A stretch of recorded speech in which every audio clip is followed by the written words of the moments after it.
Hi friend, कशा आहात तुम्ही? आय होप चांगले असणार. आमच्याकडे माहिती तुम्हाला आज चौथा दिवस झाला, एवढा कंटिन्यू पाऊस पडतोय ना, काय सांगू तुम्हाला. भरपूर म्हणजे भरपूर पाऊस पडतोय. आता तरी थोडासा थांबलाय, थोडासा म्हणजे रिमझिम चालूच आहे त्याचं. आणि मी कामावर येत होती, त्याच्यात माझी गाडी बंद पडली. काय सांगू तुम्हाला. तर मी कामावरून सुटल्यावर बघा कशी बसली होती तिथे. 1 तास लागला माझी गाडी बनायला. म्हणजे वायरच तुटली होती एक, आणि ब्रेकची वायर गेल्या होत्या दोघी. तर मग त्या बनवता मला 1 तास लागला. त्याच्यानंतर घरी येता येता एवढा अजून पाऊस चालू झाला बघा. मी अख्खी ओली झाली आहे. पण काय ना, रेनकोट घालून पण केस बघा कसे ओले होऊन जातात. तर आता मला जायचं आहे मार्केटला, थोडंसं भाजीपाला वगैरे आणायचं आहे. आणि अंशूचं काहीतरी थोडंफार सामान आहे ते पण आणायचं आहे. आता यांना घेऊन चालली, कारण की त्यांचा तर म्हणून आम्ही दोघं जण चालले. ते बोलतात तुला पैसे दिले तर तू खाऊन टाकशील तुझ्या पोराचे. तर मी त्यांना घेऊन चालली आता.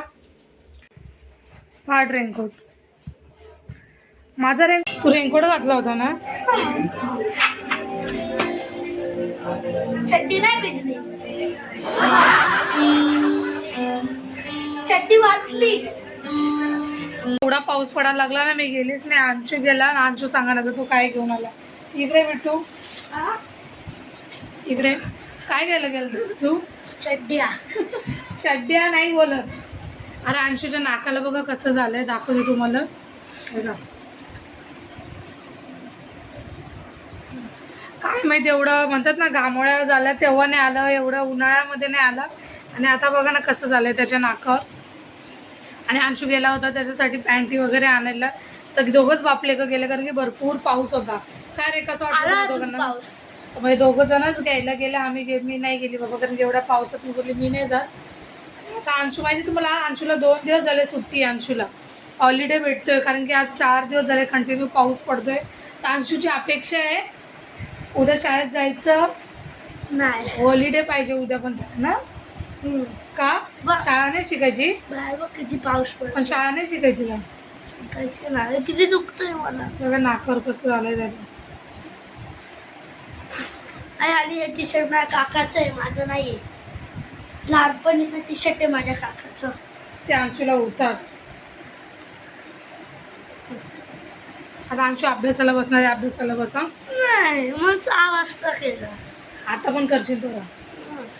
मी ब्लॉग काढता काढता ते अंशू पावसामध्ये भिजून आला ना, तर बहुतेक ते वरती जे पिवळं पिवळं थोडं झालं तर ते फुटलं. तर बघा आता त्याला त्याच्यातून थोडंसं 2 मिनटं त्याला ओली पहिले घाण काढून देते. बघा त्यामुळे तुम्हाला मी झूम करून दाखव.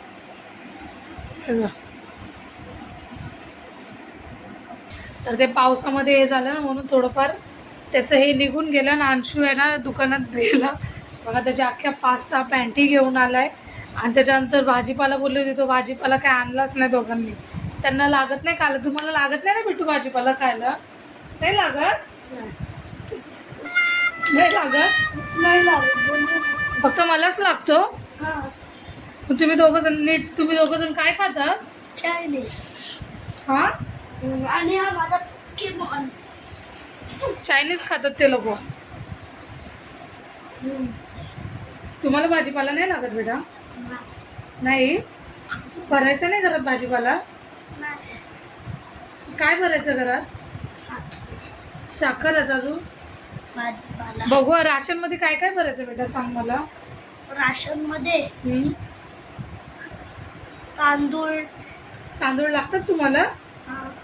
अजून चपाती पीठ, अजून पाणी. पाणी पण आपण डिमांड मध्ये जाऊन घ्यायचं. भाजी बनवायला. भाजी तर लागत नाही आपल्याला. तू बोलला आम्ही खात नाही बोलला भाजी. हा, चल अभ्यासाला बस. चल अभ्यासाला बस.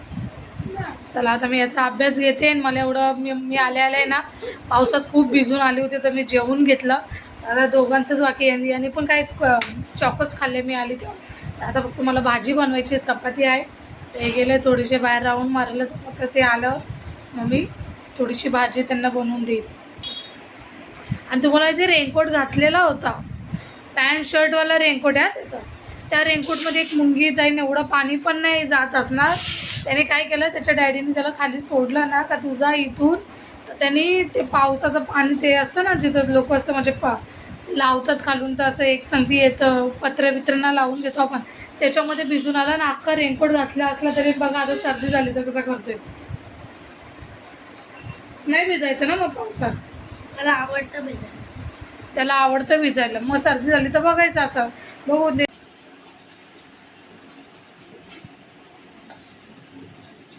आज अंशू पण एवढं सकाळी उठून बसलाय माहिती आहे तुम्हाला. आणि रात्री त्यांचे माझे खूप भांडणं आलेली झोपायला. आम्हाला लेट झाला 12 साडेबारा.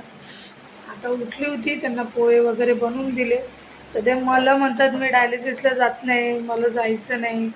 तुला जायचं तर जा. मी रात्री पुन्हा स्वयंपाकच केला नव्हता, तरी पण बहुतेक त्यांनी खाल्लेलं दिसत होतं मला चपाती आणि ते, कारण की मी कामावरून आली ना तर ते चहा बिस्किट खात होते. अंशू चहा बिस्किट खात होता. त्याच्यानंतर असंच, कारण की आता आपण एवढं त्यांची तब्येत ठीक नाही, नको नको बोललं तरी ते रात्री सिगरेट पिऊन आले. त्याच्यावरून आमचा एवढा वाद झाला दोघांचा. तर कुन्नसने मी काहीच बनवलं नाही, ना अंशूसाठी ना अंशू माझ्या जावेने खिचडी बनवलेली, ती खिचडी खाल्ली बस ना मिठू. तर अंशूनी पण लय भांडणं केले त्याच्या बापा सांगते. पण काय ना, अंशूचे भांडणं फक्त अख्ख्या जगाची असतात, बापाशी नसतात. बाप काही झक मारतो, काहीच बोलत नाही. तर मग आता हे म्हणतात मी जात नाही डायलिसिसला. बिटू लाईट बंद कर रे तिकडच्या. मी डायलिसिसला जाणार नाही, तुम्हाला गरज आहे तर माझे हात पाया पडा. तर मग आता ते नाश्ता आहे आणि त्यांचा नाश्ता करता करता अंशू पण उठलेला आहे. अंशू हां पहिलं खाऊन घे. अंशू पण नाश्त्याला बसले आता बघा. चॉकोस काय खातो रे? चॉकोस. बोलतो डॅडी एक काम करा, आणि ते पण त्यांच्यासाठीच उठला तो. बोलतो डॅडी मी पण पोहे खातो, तू पण खा म्हणजे तुला जाता येईल. तर चला मग आता यांना खाऊ पिऊ द्या, मग भेटते नंतर तुम्हाला. Bye bye. ते आज त्यांनी थोडंसंच खाल्लं, नाही तर रोज यांना चांगलं खाऊन जातं. आज थोडंसंच खाल्लं त्यांनी गेले. आम्हाला लय हे करतात, कारण की आम्ही रात्री त्यांच्याशी भांडलो. बरोबर आहे ना, आपली तब्येत आता कुठं बरी झाली तर कशाला नाटके करायचे. माझं एकच म्हणणं, सिगरेट त्यांच्यासाठी चांगली नाही आहे. पीत होते एवढ्या दिवस ती गोष्ट वेगळी, पण आता आपली तब्येत बघली.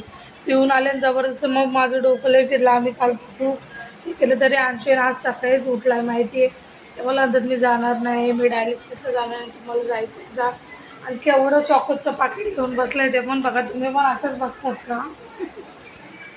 त्याला भूक लागली होती तर बोलतो मम्मी थोडेसे पोहे दे. हा वाढवते आणि थोडंसं चहा दे. आता तारक मेहता बघा, त्याचं तारक मेहता बघणं चालू आहे.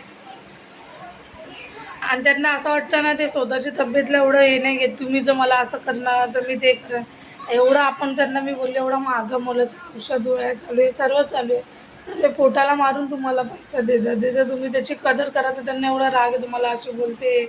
आता पण तो पोरगा उठला ना म्हणून ते चुपचाप नाश्ता करून गेले, नाही तर त्यांनी बाबा ते मला मुद्दाम हे करतं. मग आता गेले असं तसं बोलले जा डायलिसिस करून, आणि आज लेट गेले. तरी मी 5:30लाच उठली होती, थोडीशी फ्रेश होऊन 5:45पर्यंत आहे ना मी किचनमध्ये जाऊन माझं 6:10 आरामशीर सर्व पोहे झालते, त्यांच्यासाठी चहा ठेवून झालते. पण त्यांनी उठलं बोलतात मला नाही जायचं, तुम्हाला जायचं आहे तुम्ही जा, मी जाणार नाही. त्याच्यानंतर 6:30ला अंशू उठला तेव्हा त्यांनी फटक्यात खाल्लं. आणि आता किती वाजले? 7 वाजत आले, म्हणजे 7ला 5 कमी आहे. तेव्हा गेले तर आज होते त्यांना 12-12 होतील.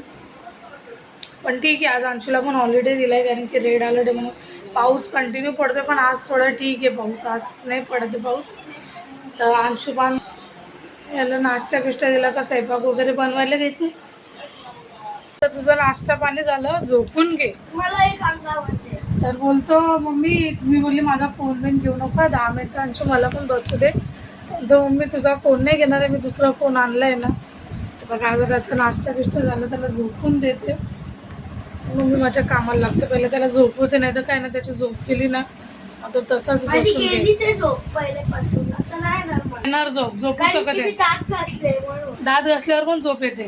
नाही येत मला. का नाही येत? मोबाईल बघू नको. डोळ्यातली घाण काढली, आता नाही येणार. असतं का डोळ्यातली घाण काढल्यावर झोप येत नाही? झोपशील ना? पाच अर्धा तास. चला याचं काय ऐकतात, मी याला झोपून देते 10-15 मिनटात. कामं झाले यांच्यासाठी मी काय केलं, दुधी आणि डाळ बनवली, अंशूसाठी चिकन बनवून दिलं. आणि अंशूचा पण नाश्ता झाला आहे. आता बघा ना कामावर निघायचं आहे मला, आणि निघताना केस पडतोय बघा. एवढा पाऊस पडतोय काय सांगतो, तरी थोडा कमी झाला आहे. आज पण रेड अलर्ट दिलं आहे, पण 5 दिवस झाले कंटिन्यू पाऊस पडतोय. पाऊस आलाय ना, म्हणतात ना पावसाला असं वाटतंय ना का मी एकदाच पडून घेऊ, माझं काम संपवून टाकू. पण जाऊ दे, आता काय करणार, पाऊस पडतोय तरी कामाला जावं लागेलच ना, पोटा पाण्याचा प्रश्न असतो. चला बाय बाय, भेटू तुम्हाला नवीन ब्लॉगमध्ये.